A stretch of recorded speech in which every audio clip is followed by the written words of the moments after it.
Have you read Acts 26? It is evident as you read through the latter part of Acts that God's ways are not our ways.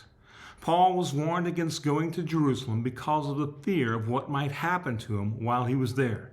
The warning became a reality when they attacked Paul and he became a prisoner. How much mission work can you accomplish in prison? Who will be your audience or mission field?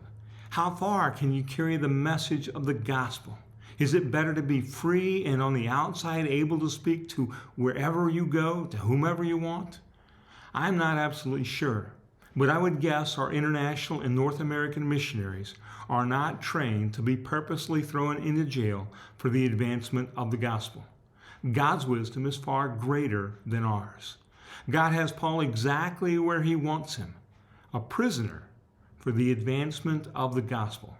We read in chapter 25 where Paul speaks the gospel before the governor Felix and his people, before the Jewish council who had condemned him and they had to listen.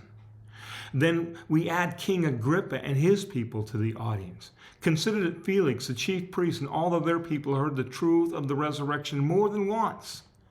God's plan is way better than my plan would have been, than our plan would have been.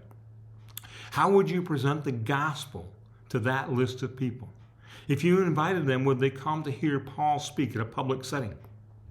Would the chief priests and other religious leaders who sought to end Paul's life sit quietly by while Paul presented the gospel? Yet in this setting, all of that is accomplished.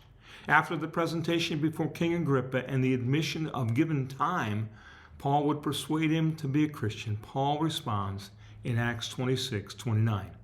And Paul said, I would wish to God that whether in a short or long time, not only you, but also all who hear me this day might become such as I am, except for these change. May God use us to share the gospel. May we have the same desire as Paul to see others become a Christian. Keep reading, encourage others to read, and expect to find more gems to help us live like Jesus. Thank you.